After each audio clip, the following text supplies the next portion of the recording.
మీరు నమ్మరు మేడం, నేను ఆ వీక్ లో ఒక 3 days అయితే అన్నం తినలేదు మేడం.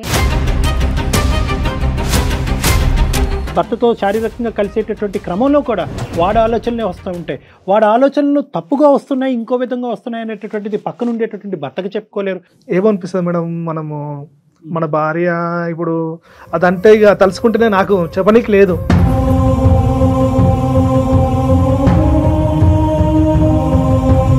పక్కన మన వాళ్ళు వేరేటోళ్ళు ఎవరైనా తట్టుకోగలుగుతాం. తను నాకు చెప్పుకుంటే నిజంగా అప్పుడు బాగా ఎక్కువ కోపం వచ్చేసి నేను వదిలేసుకోవడానికి ఇట్లా కావచ్చు, నాకు తెలియదు. ఇక వాడు ఏంటంటే ఇద్దరిని పావుల కింద వాడుకున్నాడు. అంటే తనకి ఏ మాత్రం భయం లేకుండా మాట్లాడాడు ఆ రోజు మీతో కూడాను. అసలు ఎవడ్రా నువ్వు, ఏ సంబంధం ఉందో లేదో తర్వాత తేల్చుకుందాము, నువ్వు ఎక్కడున్నావు చెప్పు ఫస్ట్. అసలు నువ్వు ఎవడు, అసలు ఏం చేసావు ఈ అమ్మాయితో చిన్నప్పుడు? ఊసలు లెక్క పెట్టలేదు నువ్వు, ఇప్పుడుకొచ్చి మక్కులు ఎరదంటారు.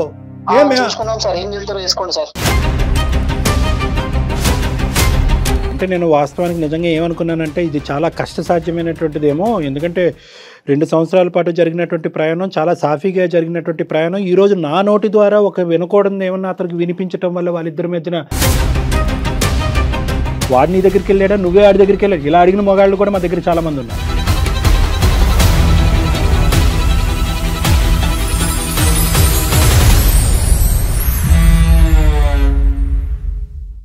అందమైన జీవితం కార్యక్రమానికి స్వాగతం. నమస్తే కళ్యాణ్ గారు. కళ్యాణ్ గారు, ఇది ఒక స్పెషల్ ఎపిసోడ్ అండి. ఈరోజు మనము 114వ ఎపిసోడ్లో స్రవంతి అనే ఒక అమ్మాయి ఇష్యూని తీసుకున్నాం.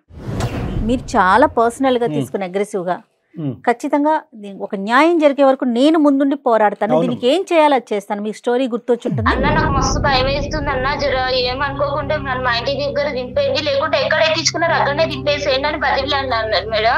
ఏ టైం అమ్మా, ఏ టైం అవుతుంది అప్పుడు? నైట్ 8, 9 అవుతుంది మేడం. అయిపోయిన తర్వాత సైలెంట్ గా నేను చెప్పినట్టు చేసినావా బతికి ఇంటికి వెళ్తావు, లేకుంటే మాత్రం నీ పని మామూలుగా ఉండదు చూడు అని తీసుకెళ్లి నన్ను లాక్కెళ్ళి ఇలా అంటే అలా నన్ను పాడు చేసేసారు మేడం.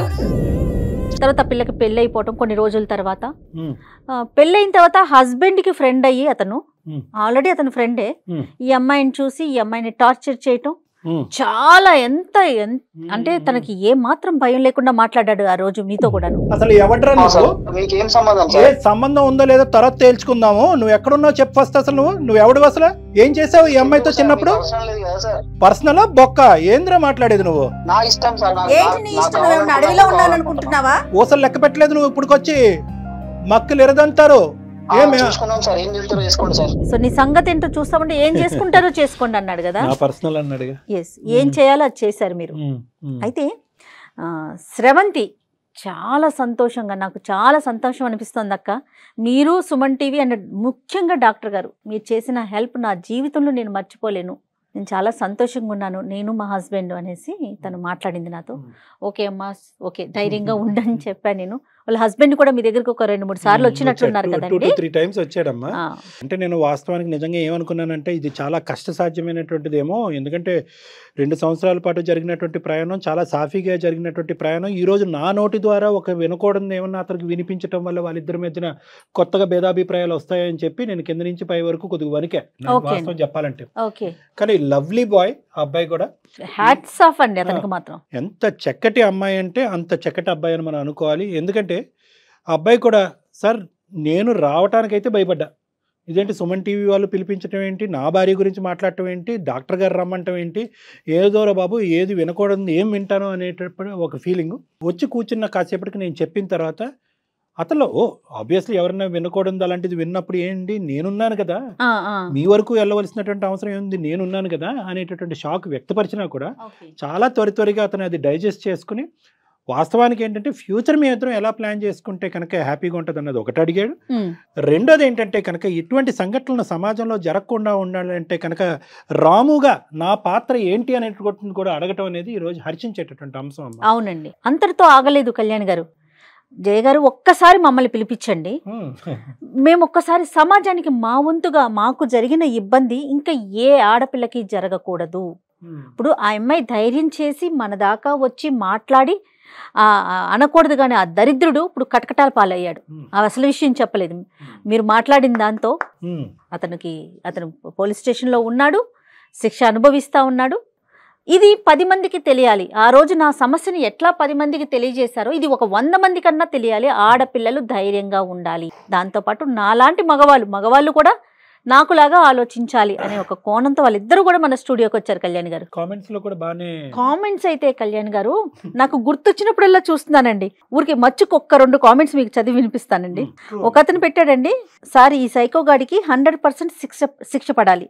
తర్వాత వచ్చేసి ఈ అమ్మాయితో మరో ఇంటర్వ్యూ చేసి ప్రజలందరికీ చూపించండి. ఈ అమ్మాయికి ఏ విధంగా న్యాయం జరిగిందని చెప్పేసి ఆ సైకో వాడికి శిక్ష పడితేనే అందమైన జీవితానికి అర్థం ఉంటుంది. సుమన్ టీవీకి ధన్యవాదాలు. తర్వాత శ్రీవాణి అటండి, డాక్టర్ గారు ఆ శ్యామ్ గారిని వదలకండి, పోలీసులకి అప్పగించండి, దయచేసి వాడి మీద యాక్షన్ తీసుకోండి. వాడికి ఎందుకంత పొగరసలు? ఒరే శ్యామ్ నీకు శిక్ష పడుద్ది, కంగారు పడకు. ఇంకేదో తిట్టారు, స్రవంతిని కాపాడండి. ఇట్లా రకరకాల కామెంట్స్ అండి, రకరకాల కామెంట్స్. రాము ఎలా రియాక్ట్ అవుతాడు అనేది కూడా ఆలోచించినట్టున్నారు కదా.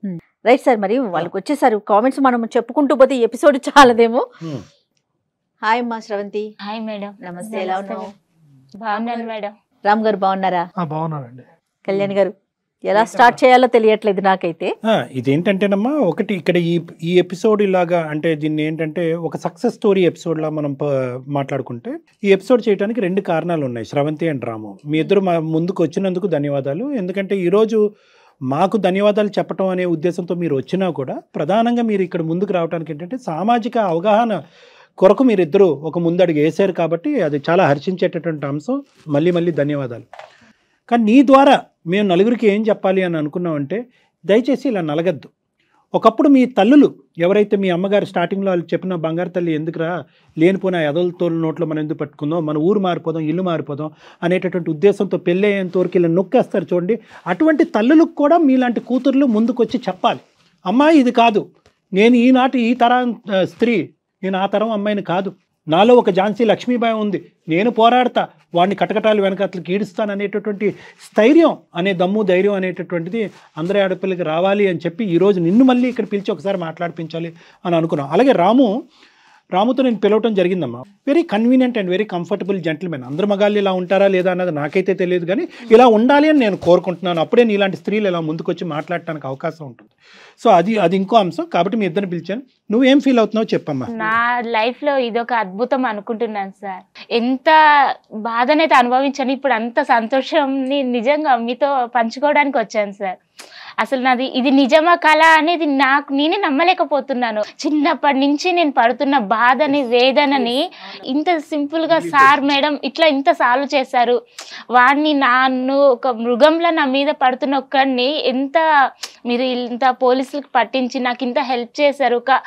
నా తండ్రి అయినా చేశారో లేదో సార్, కానీ మీరు తండ్రి స్థానంలోని నా లైఫ్ ని నిలబెట్టారు సార్. నేను చావా బ్రతుకా అని ఉన్న ఒక్క చిన్న సిచ్యువేషన్ లో మీరు వద్దమ్మా అలాంటి డిసిషన్ తీసుకోవద్దు, నీకు బ్రతుకుంది, నీకు ఇంకా చాలా ఫ్యూచర్ ఉంది అని నన్ను ఎంత చెప్పారు. మీరు ఇంటి దగ్గరకు వచ్చి నేను మీకు ఫోన్ పెట్టేశాక కూడా చాలా ఏడ్చాను మేడం. వాడు ఏమన్నా వస్తాడేమో, మీరు రియాక్ట్ అవుతారా లేదా, మీరు మాట్లాడాక ఎంత వరకు నిజం భయం అయింది మేడం. అసలు అంటే ఒక్క ఫోన్ కాల్ తో మీరు ఇంత రియాక్ట్ అవుతారు అనుకోలేదు. నేను చాలా ఏడ్చాను ఇంట్లో కూర్చుని.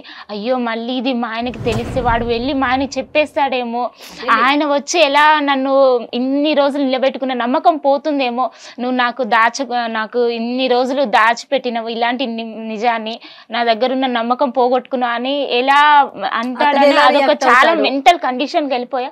మీరు నమ్మరు మేడం, నేను ఆ వీక్ లో ఒక 3 days అయితే అన్నం తినలేదు మేడం.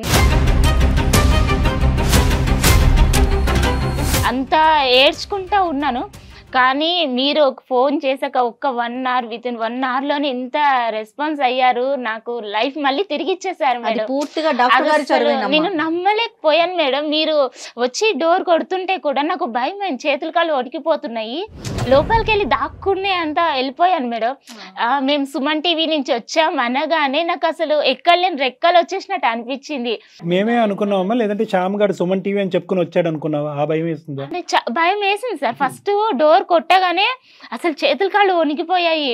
వాడు శ్యామ్ వచ్చాడా లేకుంటే వాడు మా ఆయనకి చెప్తే ఆయన గబన కోపంతో వచ్చాడా లేకుంటే ఇంకెవరైనా, అట్లా ఒక భయం అనేది మొత్తం చేతులు కాళ్ళు వణికిపోతున్నా. అసలు నాకు మొత్తం చెమటలు పట్టేసి ఏం చేయాలో అసలు ఏం అర్థం కాలేదు మేడం. ఈ టెన్షన్ నుంచి బయట పడిపోతానా, నా లైఫ్ ఇంకా నాకు ఉంటుందా, ఇక ఈ బాధలన్నీ ఉండవా అన్నట్టు ఒక మనసులోనే మీ ముందు అందరి ముందు కూర్చొని మాట్లాడుకుంటూనే. ఇప్పుడు దాదాపు 100కి పైన ఎపిసోడ్లు చేశాము. ప్రతి చోట కూడా డాక్టర్ గారు చెప్తారు ఆడపిల్లలు ముందుకు రావాలి, భర్తలు చేసే తప్పులు కానీ వాళ్ళు పడే ఇబ్బందులు కానీ ముందుకొచ్చి మాట్లాడండి అమ్మా, మీరు ఫస్టే మాట్లాడితే సమస్య ఇంత దాకా రాదని దాదాపుగా ప్రతి 2 ఎపిసోడ్లో ఒక ఎపిసోడ్ ఆయన అదే మాట చెప్తూ ఉంటారు. అంటే ఇక్కడ ఏంటంటే అమ్మా శ్రవంతి, ఇక్కడ చిన్న ట్విస్ట్ ఏమైందంటే నీకు ఎందుకు ఇంకా సందిగ్ధ పరిస్థితులు వెళ్ళిపోయిందంటే చాలా మంది ఆడపిల్లలు ఇది ఉండదమ్మా, నీకు జరగటం వల్ల ఇది నువ్వు బయటకు వచ్చావు. నీది ఫేజ్ 2 సెకండ్ ఎపిసోడ్ ఇది నీకు మొదలైంది. ఆడప్పుడు అలా చేసిన వాడు మళ్ళీ మీ భర్త యొక్క ఫ్రెండ్ రూపాన్న మీ ఇంట్లోకి రావటం అనేటటువంటిది నరకం. అది నువ్వు చూసి చాలామంది ఆడపిల్లలు ఏంటంటే ఇటువంటి సంఘటనలు జరుగుతాయి, సరే ఏదో అయిపోయింది అనేటటువంటి దాంతో క్లోజ్ చేసి పెళ్లి చేసేసుకుని జీవితంలో ముందుకు వెళ్ళిపోతారు.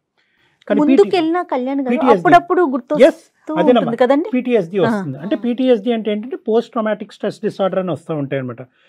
అది మన ఇండివిజువల్ మెంటాలిటీస్ బట్టి ఆధారపడి ఉంటుంది. కొంతమంది ఆడపిల్లలు అది మర్చిపోగలరు, అది అదృష్టం ఉంటే కనుక మర్చిపోరు. కొంతమందికి PTSD వస్తాయి అంటే కాన్స్టెంట్గా అవే ఇమేజెస్, అవే పిక్చర్స్, అవే ఆలోచనలు, భర్తతో శారీరకంగా కలిసేటటువంటి క్రమంలో కూడా వాడి ఆలోచనలే వస్తూ ఉంటాయి.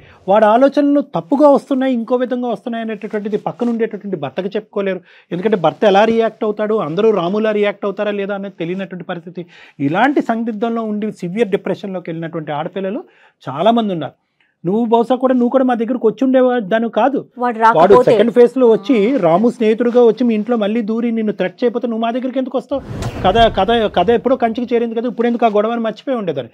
నేనేమంటున్నానంటే స్రవంతిలాగా జీవితంలోకి సెకండ్ టైం శ్యామ్ అనే వ్యక్తులు ఎంటర్ అయినప్పుడు ఇలా రావటం కాదు, ఫస్ట్ టైం ఎంటర్ అయినప్పుడే తేల్చుకోండి. అప్పుడు తేల్చుకోలేకపోతే త్వరలో అన్న తేల్చుకోండి. ఎందుకంటే ఇది కేవలం మీ జీవితానికి సంబంధించినటువంటిది కాదు. మీలాంటి ఆడపిల్లలు ఎంతో మందికి మీరు ప్రాణం పోసినటువంటి వాళ్ళు అవుతారు. కాబట్టి ఆ విధంగా అందరూ ఆడపిల్లలు, నా గురించి కాదు, నా గురించి అనుకుంటే ఏమనుకుంటారు, నాకు పెళ్ళి అవ్వాలి, మా అమ్మ పరువు, మా కుటుంబ సభ్యులు ఏదో అనుకుంటారు. ఈ విధంగా మనం కప్పేసుకుంటాం. కాదు, నాలాంటి ఆడపిల్లలు అక్కడి వరకు మానభంగం చేశాడా, లేదంటే మానభంగం చేసి ఎంతమందిని ప్రాణాలు తీశాడో ఆ ఎదవ అనేటటువంటి ఆలోచనతో మీలాంటి ఆడపిల్లలు ముందుకు వస్తే కనుక, సమైక్యంగా ముందుకు వస్తే కనుక, అమ్మని నాన్నని భర్తని అందరినీ పక్కన పెట్టి ముందుకు వస్తే కనుక గోప్యంగా మీ ఇష్యూ రిజాల్వ్ అవుతుంది. అలాంటి వాళ్ళకి శిక్ష పడుతుంది. అలాంటి వాళ్ళకి శిక్ష పడిందని 10 పేపర్లో ఇలాంటి న్యూస్ ఛానల్లో వస్తుంది. అప్పుడు అలాంటి వాళ్ళలో ట్రీట్మెంట్ అనేది ఆటోమేటిక్గా జరుగుతుంది అనమాట. ఎవడు కాడు అక్కడికి ఆగిపోతారనమాట. కరెక్ట్ అండి. అసలు ఇక్కడ మనం రాము గారిని మాత్రం ప్రత్యేకించి అతనికి కృతజ్ఞతలు చెప్పుకోవాలండి. రాము గారు, అసలు మీకు అంటే ఎప్పుడు తెలిసింది, మీ రియాక్షన్ అసలు ఏ విధంగా ఉందండి? అంటే నాకంటే నేను జాబ్ చేస్తున్నాను, చేసేటప్పుడు సడన్ గా ఫోన్ వచ్చింది. ఎవరో ఫోన్ అని లేపితే నేను సుమన్ టీవీ నుంచి అన్నారు. సుమన్ టీవీ నుంచి నాకెందుకు ఫోన్ చేస్తారు మీరంటే, ఇట్లా సారు కలవమన్నారు, డాక్టర్ గారు కలవమన్నారు మిమ్మల్ని. నాకు అర్థం కాలేదు, నన్ను ఎందుకు కలవమంటారు, అసలు నాతో వాళ్ళకేం పని అంటే, ఒకసారి వచ్చి కలవండి మీతో పని ఉందంటే సరేలే అని వెళ్ళాను. సార్ దగ్గరికి వెళ్ళిన తర్వాత కూర్చోమన్నారు. కూర్చోమని నేను ఒకటి చెప్తా, కంగారు పడకు అని. నాకు ఫస్ట్ చెప్పేటప్పుడు అర్థం కాలేదు, నాకేంది చెప్తారు ఈయన, నాతో ఏం పని ఉంది నాకు, నేను ఎప్పుడు చూడలేదు. టీవీ ఇప్పుడు మొబైల్లో చూస్తాం మేము అంతే, మిమ్మల్ని టీవీలలో మొబైల్లో చూసుడు తప్పించి డైరెక్ట్ చూసింది లేదు. ఇక సారు మెల్లగా చెప్పుడు స్టార్ట్ చేసిండు. స్టార్ట్ చేయగానే ఫస్ట్లో నాకు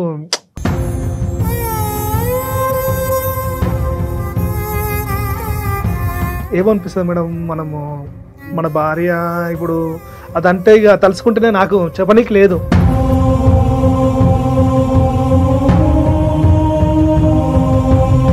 అంతే అంతే, వదిలేసేయండి, ఆ ఘట్టం వదిలేద్దాం. అసలుంటిది ఫస్ట్ అనుకోలేదు. నాతో చాలాసేపు కూర్చుండు సారు. ఆయన సారు చెప్తున్న కొద్దీ నాకు ఇక అప్పుడు అనిపిస్తుంది, కరెక్టే జరిగిపోయింది, దాని గురించి మనం ఎందుకు ఆలోచించాలి, ఇప్పుడు నా పరిస్థితి వేరుంది, నాకు పిల్ల ఉంది, నాకు పాప ఉంది, నా పాపతో నేను సంతోషంగా ఉన్నా, నేను ఇట్లున్నా కదా, ఇట్లా బతుకుతా కదా అని చెప్తే, సరే నీకు ఒక్కసారికి అయిపోదు, ఇంకా 2 సార్లు 2-3 సార్లు నీకు చెప్తాను, అప్పుడు బాగా తెలుస్తుంది అన్నారు. సరే 2-3 సార్లు అన్నాడు కదా అని చెప్పి 2-3 సార్లు వెళ్తే అప్పుడు ఇంకా ఫస్ట్లో అంత డౌట్ ఉంది, నాకు డౌట్ లేదని చెప్పాను ఫస్ట్ సెక్షన్లో. ఉన్నది వెళ్ళినా నేను కూడా కొద్దిగా అంటే ఆమెతోని ఏంటి ఇట్లా జరిగింది అన్న ఒక ఇది అట్లా ఆలోచన ఉంటది కదా మేడం. మనం ఏం పెద్ద అది కాదు కదా, మన భార్య అన్నప్పుడు ఎట్లుంటది, పక్కన మన వాళ్ళు వేరేటోళ్ళు ఎవరైనా తట్టుకోగలుగుతాం.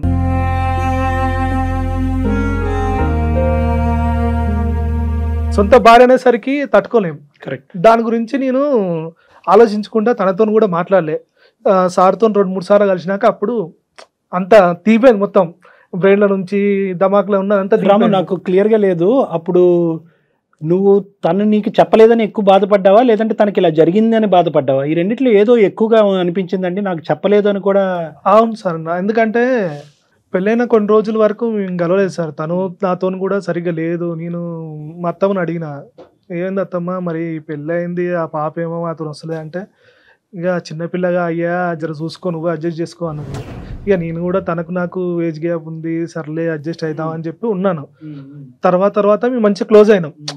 ఇక కాలం గడుస్తున్న కొద్దీ తను నాకు బాగా కనెక్ట్ అయిపోయినాం, ఇద్దరం కనెక్ట్ అయిపోయినాం. మాకు పాప హ్యాపీగా ఉంది. నాకు సంతోషం ఎక్కువ అయిపోయింది. అంటే తను ప్రతి విషయం నాతో చెప్పేది. ఇక ఈ విషయం నాకెందుకు చెప్పలే అంటే, ఇక ఫస్ట్ బాధ అనిపించింది, చాలా బాధ అనిపించింది, కోపం కూడా వచ్చింది.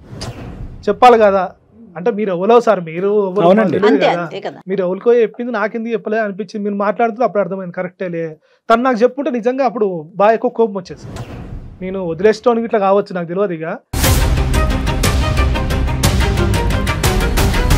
ఎందుకంటే తను చెప్పడం వల్ల మనకు ఒకటేసారి ఏమైపోతుందంటే, ఇక వేరే ఆలోచనలు వస్తాయి కదా సార్, సడన్ ఉన్నది. ఇక మీరు చెప్తున్న కొద్దీ, మీరు చెప్పే విధానము, మీరు నాకు విడవరిచిన విధానం అన్ని చూస్తుండే నాకు అప్పుడు కన్విన్స్ అయిపోయినా నేను. అంటే రాము ఏమైందంటే, తను చెప్పకపోవటానికి కారణం అది ఇంతకుముందు మనం సెషన్స్లో కూడా డిస్కస్ చేసుకున్నాం. తనకి చెప్పకపోవటానికి ప్రధానమైనటువంటి 2 కారణాలు ఉన్నాయి. ఒకటి ఏంటంటే కనుక తల్లి, ప్రధానమైనటువంటి వ్యక్తి ఎవరైతే చిన్నప్పుడు తను చెప్పాలి అనుకున్న ఒక కాన్ఫిడెన్స్తో ముందుకెళ్ళేటటువంటి ఒక వ్యక్తి ఒక ఆడపిల్లకి తన జీవితంలో ఉందంటే తల్లి. ఆ తల్లికి చెప్పినప్పుడు తల్లి ఏం చేసింది, వద్దులే అమ్మ, తీయమ్మ, పక్కన పెట్టమ్మా, మనం చెప్పుకున్న కారణాలకు పక్కన పెట్టింది. ఈరోజు 2 సంవత్సరాల పాటు ప్రయాణం చేసినటువంటి భర్త ఏ స్థాయిలో అర్థం చేసుకుంటాడు? ప్రధానంగా ఒక ఆడపిల్లకు ఉండేటటువంటి భయం అదే. అమ్మో అర్థం చేసుకుంటాడేమో, వాడు నీ దగ్గరికి వెళ్ళాడా, నువ్వే ఆడి దగ్గరికి వెళ్ళాడు. ఇలా అడిగిన మగాళ్ళు కూడా మా దగ్గర చాలామంది ఉన్నారు. అందరూ అన్నట్లే, మేము చేసినటువంటి ఇన్ని శతకోటి ఇందులో చాలామంది మగాళ్ళు అంటే, ఏమే నాకెందుకు చెప్పలే అంటే ఇప్పటికీ కూడా నడుస్తుందా కదా, ఇలా మాట్లాడినటువంటి మళ్ళీ. ఇప్పుడు అలా జరుగుతుంటే కనుక ఈ అమ్మాయి ఇంకా బ్రతుకున్న వేస్ట్ అనే పరిస్థితి పుణ్యమే గారం జల్లినట్టు అనిపిస్తుంది. ఇది ప్రధానమైనటువంటి అర్థం. రెండోది ఏంటంటే అభద్రత. ఇంత చక్కగా సాఫీగా నడిచేటటువంటి ఈ జీవితాన్ని ఈరోజు అనవసరంగా ఈ పొల్ల పెట్టుకున్న జీవితంతో చెడగొట్టుకుంటామో, వాడితోనే లెక్క తేల్చుకుందాం అని చెప్పి వాడితో సంభాషణ మొదలుపెట్టింది. ఇది ఆల్రెడీ మనం మాట్లాడుకున్నాం, ఊరికే మన ప్రేక్షకుల గురించి మన సంభాషణలో ఏమేమి మాట్లాడుకున్నాం అని చెప్తాను. వాడితో మాట్లాడింది. వాడు ఏంటంటే ఈ అమ్మాయి అడుక్కోవటం మొదలుపెట్టింది. అరే నేను లోపలేస్తాను రా, మక్కలు ఎరగదంతాను, కాళ్ళు చేతులు ఎరగొడతాను, నా భర్తకు చెప్పి నీ మెడకు వస్తా అని అన్నంటే, అతను బెదిరించడం కూడా అదే కదా కళ్యాణ్ గారు. డాక్టర్ గారు ఇప్పుడు అతను ఏం చెప్తున్నాడు, మాట్లాడితే నువ్వు ఏం చేస్తావు, మళ్ళీ నా దగ్గరకు వస్తావా, నీ భర్తకు చెప్పమంటావా? తన మాటలు కూడా పదే ఇవే ఉన్నాయి రాము. దాంతో ఆ అమ్మాయి పాపం భయపడిపోయింది. మీకు చెప్తే ఏమవుతుందో, చెప్పకపోతే ఏమవుతుందో ఆ సందిగ్ధంలోకి వెళ్ళిపోయింది కదా కళ్యాణ్ గారు. వాస్తవానికి ఏంటంటే ఆ అమ్మాయి అసలైన నరకం ఎప్పుడు చూసిందో తెలుసా రాము? మేము ఫోన్ కాల్ పెట్టేసి కట్ చేసినప్పుడు ఆ అమ్మాయికి ఒక 2 to 3 hours మధ్యలో గ్యాప్ వచ్చింది, 1.5 hour గ్యాప్ ఎంతో అనుకుంటా. ఆ టైంలో ఎవడొచ్చి ముందు తలుపు కొడతాడు? పోలీసులు కొడతారా, శ్యామ్ గారు కొడతాడా, మీరు కొడతారా, సుమన్ టీవీ వాళ్ళు కొడతారా? ఈ సందిగ్ధ పరిస్థితి ఒక నరకయాతను అనుభవించి ఉంటుంది ఆ అమ్మాయి ఇటువంటి పరిస్థితులు. కాబట్టి నేను మొన్న చెప్పిన వాటి మళ్ళీ నేను ఈరోజు తిరిగి చెప్తున్నాను మీకు, మీ వరకు చెప్పకపోవటానికి కూడా ఈ ప్రేమని, ఈ పెళ్ళిని కాపాడాలనేటటువంటి ఉద్దేశమే కానీ మీ దగ్గర సీక్రెట్ పెట్టాలని కాదు. ఇక్కడ కూర్చున్న స్థానంలో ఏమో ఆడపిల్లలు కదలండి, ముందుకెళ్ళండి, చెప్పండి అని అంటాం. కానీ ఆడపిల్ల యొక్క సైకాలజీ ఎలా ఉంటుందంటే పరిణామాల గురించి ఎక్కువ ఆలోచిస్తారు, అభద్రత ఎక్కువ ఉంటుంది, ప్రతిదీ కాపాడాలని అనుకుంటారు. బంధాన్ని కాపాడాలి, తల్లిని కాపాడాలి, కుటుంబాన్ని కాపాడాలి, పరువుని కాపాడాలి. ఇవన్నీ కాపాడాలనేటటువంటి ప్రయత్నంలో ఏంటంటే వాళ్ళు దహించిపోవటానికైనా రెడీగా ఉంటారు, కానీ గొంతిప్పికి మాట్లాడరు. అలా గొంతిప్పి మాట్లాడకపోవటం లాంటిది శ్యామ్ లాంటి వాడికి బలమైనటువంటి ఇదై ఉంటుంది. తర్వాత ఎవరో 3-4 వచ్చారని చెప్పారు. అవునండి తను మనం కేసు ఫైల్ చేసిన తర్వాత ఒక 3-4 ఆడపిల్లలు వచ్చారండి పేరెంట్స్. మన ఎపిసోడ్ చూశాక, మనం ఇట్లా చేస్తున్నామని తెలిసాక నాకు ఫోన్ చేశారు. జయ గారు మా ఇంట్లో కూడా ఇలాంటి ఒక ఇష్యూ ఉంది, మా పాపకు కూడా ఇట్లా జరిగింది, మా వాళ్ళకి కూడా ఇట్లా జరిగింది, మీరు ఇప్పుడు నెక్స్ట్ ఏం చేస్తున్నారు అని. ఇదండి పరిస్థితి, మేము స్టేషన్ దాకా వెళ్ళాం, కేసు ఫైల్ చేసామన్నవి ఇమీడియట్గా వచ్చి వాళ్ళు కూడా చెప్పారండి. దాంతో చాలా బలంగా ఉండటం, కేసు పెట్టడం అంతా జరిగిపోయింది. Very good. అసలు ముందు అంటే ఈ ఎపిసోడ్ చూసే వాళ్ళకు కూడా ఇప్పుడు చూడండి, తను వచ్చింది చెప్పింది, తన పేరు కానీ తన పేరును మార్చాం, తను ఎవరో ఎవరికి తెలియదు.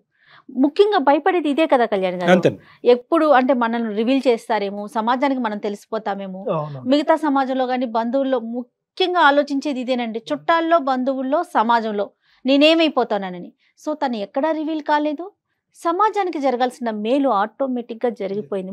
ముందుకు రావటం అనేది చాలా ఇంపార్టెంట్. నా సెషన్స్ అయిన తర్వాత మళ్ళీ మీరు ఇద్దరు ఏమన్నా మాట్లాడుకున్నారా రాము ఇంటికి వెళ్ళిన తర్వాత? అంటే ఏమని అడిగా ఫస్ట్ క్వశ్చన్, తను ఏమని అడిగా? నేను అంటే ఆ విషయం తీయొద్దని మీరు చెప్పారు, అసలు విషయాలు మళ్ళీ మాట్లాడుకోకండి, చెడు విషయాలు అవి ఎందుకు అంటే ఇక నేను అప్పటి నుంచి ఇక మానేసాను. అవి మానేయకుండా ఇక మేము మళ్ళీ సినిమా పోడు. కానీ స్రవంతికి తెలుసు కదా మీరు నా దగ్గరికి వచ్చాను, స్రవంతి ఏం అడగలేదా? అంటే ఒక్కసారి సార్ ఫస్ట్ వచ్చారు, వచ్చి నువ్వు నా దగ్గర ఏమైనా దాచిపెట్టావా అని అడిగారు. అడిగితే నాకు ఏం చెప్పాలి అర్థం కాక నేను ఏడ్చుకుంటూ వెళ్ళిపోయాక మళ్ళా తర్వాత వచ్చాక నువ్వు ఏమన్నా దాచిపెట్టినా ఏదన్నా నీ లైఫ్లో జరిగిన దాన్ని వదిలేసి, నేనున్నా నీకు, వదిలేసి అసలు నీ లైఫ్ లో వెనకాల ఏమున్నదో అదంతా మర్చిపో, ముందు నేనున్నాను నీకు చాలు, ఇంకా ఏమనేది వద్దు, నీ బాధ ఉందా ఏడుపు ఉందా అదంతా వదిలేసే, అదంతా నాకు ఇచ్చేసే, నా సంతోషాన్ని అంతా నువ్వు తీసుకో, జరిగింది జరిగిపోయింది, అట్లా జరిగిపోయింది. ఎంత చెప్పారంటే అసలు సార్ ఏం చెప్పారు, ఎట్లా చెప్పి మనసు మార్చారు నాకు అసలు అర్థం కాలేదు మేడం. నేను ఎంత టెన్షన్ పడ్డానంటే ఆయన దగ్గర ఎక్కడ నమ్మకం కోల్పోతానో, నన్ను ఎక్కడ అనుమానిస్తాడో అనుకున్నాను, కానీ అసలు సార్ ఏం చెప్పారో, ఏం మ్యాజిక్ చేశారో నాకు అర్థం కాలేదు మేడం. అసలు నా దగ్గర ఆ టాపిక్ ఇంతవరకు మళ్ళీ రానివ్వలేదు. అంటే అది నాదేం కాదమ్మా స్రవంతి. బేసికలీ ఏంటంటే ఏ మంచితనాన్ని అయితే కనుక శ్యామ్ గారు క్యాష్ చేసుకున్నాడో, మళ్ళీ చెప్తున్నాను, వాడు ఏంటంటే ఇద్దరిని పావుల కింద వాడుకున్నాడు. గొంతిప్పి మాట్లాడలేనటువంటి భార్య, చిన్నప్పటి నుంచి ఉన్నటువంటి స్నేహితుడు స్రవంతి, చిన్నప్పటి నుంచి గొంతిప్పి మాట్లాడలేకపోతుంది. చిన్నప్పటి నుంచి రాము అనేటటువంటి ఒక మంచి బాలుడు, మంచి స్నేహితుడు. సో దీన్ని వాడు క్యాష్ చేసుకున్నాడు. అదే మంచితనం ఈరోజు నాకు ఉపయోగపడింది. అంటే రాముకు 2 ముక్కల మాటలు 2 సెషన్స్లు, నాకు ఇదే 10-15 సెషన్లు పట్టుండేవో ఆ మనిషిలో ఆ ఆలోచన తీసేయటానికి. ఎందుకంటే చాలామంది మగవాళ్ళలో వచ్చేటటువంటిది ఏంటంటే ఒక పక్క నుంచి నా భార్యకి ఇంత అన్యాయం జరిగిందా అనేటటువంటి బాధతో పాటు నా భార్యని నేను కాదా మొదటి వ్యక్తి అనేటటువంటి ఫీలింగ్ కూడా ఒక మేల్ ఈగో అనేటటువంటి ఒక ఓది. కానీ రాము అలా చూడలే. This is past. ఇష్టం లేనటువంటి శరీరాలు కలవటంలో తప్పులేదు, తనకి ఇష్టం లేదు, వాడు బలవంతం చేశాడు అనేటటువంటి కాన్సెప్ట్ ఏదైతే ఆ అబ్బాయిలో ఆల్రెడీ ఉందో, ద సో కాల్డ్ మంచితనం అనేది, అది నాకు ఈజీ అయింది. అంతేగాని ఇక్కడ నా గొప్పతనం ఏం లేదమ్మా. నేను ఆ 2 మాటలు చెప్పాను. ఆ మాట అనొద్దు కళ్యాణ్ గారు, ఎందుకంటే నేను చాలా ఎపిసోడ్స్లో చెప్తూ ఉంటాను శ్రవంతి, మీరు అందమైన జీవితం కనుక చూస్తే, లేకపోతే చూసే ఆడియన్స్కి కూడా తెలుస్తుంది, మీరు ముందు ఒక సెషన్కి వెళ్ళండి, అసలు డాక్టర్ గారితో మీరు ముందు మాట్లాడండి అనే మాట నేను దాదాపుగా ప్రతి ఎపిసోడ్లో చెప్తూనే ఉంటా. ఎందుకంటే ఆయన ఇక్కడ మాట్లాడేది వేరు, కెమెరాస్ ముందు మాట్లాడేది వేరు, కొంత కటువుగా మాట్లాడొచ్చు, కొంత తిట్టొచ్చు, కొంత బుజ్జగించవచ్చు. కానీ వన్స్ సెషన్కి వెళ్ళినాక మనం ఒక ఆలోచనతో వెళ్తాము, ఆయన దగ్గరికి వెళ్ళి కూర్చొని మాట్లాడాక ఒక అరగంటో గంటో పూర్తిగా మన ఆలోచనలో మార్పు వచ్చేస్తుంది. అదే కళ్యాణ్ గారు నిజం చెప్పాలంటే. అందుకు నేను ఖచ్చితంగా రాము గారిని మీరు మాట్లాడండి అని ప్రతిసారి చెప్తూ ఉంటా. మాట ఎంత పదునైందో తెలుసా? నిజం మేడం, చాలా బలమైంది కూడా. నేను చేసింది ఒక్కటే ఒక ఫోన్ కాల్ మేడం, నాకు సార్ నా లైఫ్ ని నాకు గిఫ్ట్ ఇచ్చారు. నిజంగా మేడం, సూపర్. అసలు నేను ఇలాంటి ఒక రోజు అసలు ఎప్పుడు ఇమాజిన్ చేసుకోలేదు మేడం. నాకు ఇంత సంతోషంగా కూర్చునే రోజంటూ నాకు ఉంటుందా అని నేను ఎప్పుడు అనుకోలేదు మేడం. సరే నా భర్తతో ఇలా బాగుంది అని పాజిటివ్ వదిలేద్దాం అనుకున్నా, కానీ వాడు వచ్చి మళ్ళీ నా లైఫ్లోకి నాకు ఇంకా అంతకంతా నరకం చూపించాడంటే నేను నిజంగా మేడం ఎన్నో రోజులు ఆ నరకంతోనే భరించాను మేడం. కానీ సార్కి చేసిన ఒక్క ఫోన్ కాల్ నా లైఫ్ ని ఇంత మార్చేసిందని నేను అనుకోలేదు. కానీ సార్ నాకు మేము 10th బ్యాచ్ అంతా కలిసినప్పుడు అందరు పొజిషన్ ఎట్లున్నాయని చూస్తే వాడి పొజిషన్ అప్పటి నుంచి అట్నే ఉన్నాడు. 10th తర్వాత ఫెయిల్ అయ్యిండు, అదే ఆట పట్టుకుని నడుపుతుండు, అట్నే జీవనం జాయిస్తుండు వాడు. అరేరా ఇప్పుడు మేమందరం చూడనీకి బట్టలు కూడా మంచిగా ఉన్నాయి అన్నది అని బాగాలేదని చెప్పి నేను నన్ను తీసుకుపోతా, నాకు తెలిసిన ఒక కంపెనీ ఉంది, కంపెనీలో పెట్టిస్తా అని చెప్పి నా ఇంటికి తీసుకొచ్చిన. నా ఇంటికి తీసుకొచ్చిన తర్వాత చెల్లెమ్మ అన్నాడు. నాకు అర్థం కాలేదు సార్. ఇంకోటి కూడా వాడు వచ్చిన తర్వాత నాకు లెటర్స్ వచ్చినాయి, నాకు అప్పటికి ఇంకా అర్థం కాలేదు. కరెక్ట్ అండి. వాడు అంత ముందుకు నాకు ఈ జరిగిన ఇంత పెళ్ళి నాకు పిల్లలు పుట్టిన ఇప్పుడు ఏం రాలేదు, వాడు వచ్చిన తర్వాత లెటర్స్ వచ్చినాయి కూడా. అప్పటికి కూడా నాకేం అర్థం కాలేదు. నేను కూడా మళ్ళీ వెళ్ళి ఆడికే చెప్పిన, నేను అరే ఎందుకంటే వాడి సలహా తీసుకున్నావు, వాడి దగ్గర తీసుకున్నాం. మళ్ళీ ఇక నేను వాడి దగ్గర అడిగితే వాడు చెప్పింది, వాడేమో మళ్ళీ నెగిటివ్ ఒక నెక్కిచ్చింది నాకు. అప్పటికి కూడా అర్థం కాలేదు వీడు చెప్తుంది కరెక్టే అని నేను అనుకున్నా. ఇక మీరు చెప్పినాక నాకు అసలు మనుషులను నమ్మాలా వద్దా, అమ్మ ఏం రాబోయి ఆనికి మంచి ఏనికి పోతే వాడు నల్లేను మళ్ళీ నాకే ఎసరు పెట్టిండు. అప్పుడంటే తెలియకుండా జరిగింది అనుకోవచ్చు. ఇప్పుడు నా పిల్లమని తెలిసినాక కూడా మళ్ళీ దాన్ని కూడా పడుతుందంటే ఇక నాకు ఎంత కోపం వస్తుందంటే, ఇప్పుడు వాని పేరు అందుకే చెప్తలేను, వాని పేరు కూడా చెప్పాలంటే కూడా నాకు కోపం ఉంది. ఇప్పుడు నా ఇంటికి చాలా మంది నా ఫ్రెండ్స్ వచ్చారు పెళ్ళైనాక, వాళ్ళ ఫ్యామిలీస్ వచ్చినాయి, అన్ని వచ్చిపోయారు. తను అప్పట్లో మంచిగా ఉండేది, ఈడొచ్చిపోయిన తర్వాతనే మీరు అప్పుడు చెప్పిన తర్వాత అన్ని నేను తెచ్చుకుంటున్నా. అప్పటి నుంచి తను డల్ అయిపోవడం స్టార్ట్ అయింది. అరే ఎందుకు అవుతుంది ఇట్లా, ఏమైంది మళ్ళీ పిల్లకు గిట్ల ఎందుకు అవుతుంది నాకు అర్థం అవుతలేదు అని నాలో నేనే అనుకున్నా. ఇక 2 సార్లు అడిగినా ఉండవటలేక, లెటర్లు వచ్చినాయి కదా, లెటర్లు వచ్చినప్పుడు ఏమైనా దాస్తున్నాను నా దగ్గర, ఇంకేమైనా ఉందా విషయం చెప్పు జరా అని అన్నా. ఇక అప్పటికీ ఆమె ఏం చెప్పలేదు. ఇక మీరు చెప్పినాక అప్పుడు నాకు అన్ని క్లారిటీ వచ్చింది, మొత్తం ఏం జరిగింది ఎట్లా జరిగింది ఇవన్నీ క్లారిటీ వచ్చినాయి. అందుకే సార్ ఇక ఈ మధ్యన మంచి చేయనికి పోతే చెడెదిరినట్టు, ఇక ఓన్కో సహాయం చేయనికి పోతే వాడే నా ఇంట్లో ఎసరు పెట్టుడు. ఇక నాకు ఇది నచ్చక అసలు ఇప్పుడు కొందరితో మాట్లాడాలంటే కూడా మాట్లాడబుద్ధి అవుతలేదు. అట్లా ఏం కాదండి, అందరూ ఇప్పుడు మీలాంటి మంచోళ్ళు లేరు అంతే, అందరూ ఒకలాగా ఉండరు, అందరూ అంటే అంతే కదా కళ్యాణ్ గారు. మంచి ఉంటుంది చెడు ఉంటుంది, మనం అర్థం చేసుకొని ముందుకు వెళ్తూ ఉండటమే. మా మెసేజ్ కంటే శ్రవంతి, నువ్వు సమాజానికి, మన సుమన్ టీవీ ప్రేక్షకులు కావనియండి అందరికీ కూడా ఏ మెసేజ్ ఇవ్వాలి అని అనుకుంటున్నావు అమ్మా? ఒక ఆడపిల్ల ఇలా నలిగిపోయే పరిస్థితి దాకా వస్తే అంత కష్టం పడే కన్నా వెళ్ళి పోలీస్ స్టేషన్ లో కంప్లైంట్ ఇవ్వడమో, లేదంటే ఇప్పుడు ఉన్నారు కదా అట్లా అందరికి చెప్పడమో ఏదో ఒకటి, కానీ బయటికి రావాలి మేడం, బయటికి రావాలి, నలిగిపోకూడదు. అది నరకం మేడం, నేను చూసాను, అది నరకం. కానీ బయటికి వచ్చి చెప్తే మేడం ఏదో ఒకటి తేలిపోతుంది, బ్రతుకా కాదని. కానీ అటు ఇటు కాకుండా ఆ నరకంలో ఉండడం మాత్రం అసలు భరించలేంది మేడం. అందుకని నేను చెప్తాను రాము ప్లీజ్. ప్రతి ఆడపిల్ల బయటకు వచ్చి చెప్పాలంటే ఫస్ట్ ఇంట్లో మొగుడైనా తండ్రి అయినా అన్న అయినా అలా ఆడపిల్లలకు ధైర్యం ఇవ్వాలి. మీరు ఏంటంటే మీకు ఏం జరిగినా ఫస్ట్ మాకు చెప్పుకోరు అన్నట్టు ధైర్యం ఇవ్వాలి. కండిషన్లు పెట్టదు. కండిషన్లు దేనికి పెట్టాలి? కొన్నిటికి పెట్టాలి, అన్నిటికి కండిషన్లు పెట్టాల్సిన అవసరం లేదు. ఇప్పుడున్న సమాజంలో అన్నిటికీ కండిషన్ పెట్టుకుని బతకాల్సిన అవసరం లేదు. ఇప్పుడు నా భార్య ఉంది, నేను అంత స్వేచ్ఛ ఇస్తేనే కదా తను నాతో చెప్పగలుగుతుంది. అంతే అబ్సల్యూట్లీ. అప్పుడు చిన్నప్పుడు వాళ్ళ నాన్న ఇచ్చింటే అప్పుడు అక్కడే అప్పుడు వాళ్ళ నాన్న ఇచ్చిన వాళ్ళ తమ్మునితోనైనా ఎవరితో చెప్పగలుగుతుండే. మొగోడు సపోర్ట్ ఇస్తేనే ఆడది ఏడికైనా బయటకు వస్తుంది. మొగోడు సపోర్ట్ లేకపోతే ఆడవాళ్ళు ఏడి పోలేరు, ఏం చెప్పుకోలేరు. ఇట్నే గిసొంటి వాళ్ళు భయపెట్టే వాళ్ళ దగ్గరికి పోతూనే ఉంటారు, అవుతుందో ఏదో అన్నీ అవుతాయి, ఎన్నో పనులు అవుతాయి. వేరేటోని భయపడొద్దంటే ముందు మనం ధైర్యం ఇవ్వాలి. మన ఇంట్లో మొగోడు అన్నోడు ఎవ్వడైనా సరే, తండ్రి అయినా కొడుకు అయినా నాన్న అయినా తమ్ముడు అయినా సరే, వాళ్ళ ఇంట్లో ఆడలకు ధైర్యం ఇస్తే రైట్ స్వేచ్ఛ ఎక్కడైనా బతకాలి. మీరు ఏదైనా చెప్పండి, ఏదైనా చేయండి, పర్లేదు, ధైర్యంగా చెప్పి చేస్తే ఇంకా బెటర్. ఇంకా తనకు అండ ఉన్నా అంటే ఇప్పుడు వచ్చి అన్నా కూడా నా మొగుడు నా వెనకాల ధైర్యం ఉంటుంది నాకు చెప్తా, లేదా ఆయన కొట్టే అంత శక్తి కూడా వస్తుంది. Very good message Ramu, thank you very much. Excellent, very much, thank you very much Ravanthi.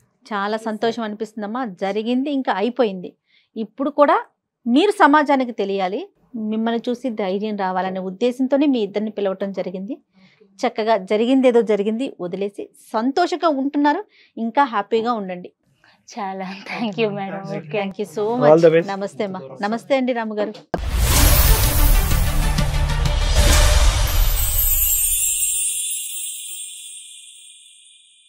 Suman టీవీలో మీ పర్సనల్ అండ్ బిజినెస్ ప్రమోషన్స్ కోసం కింది నెంబర్కి కాంటాక్ట్ చేయండి.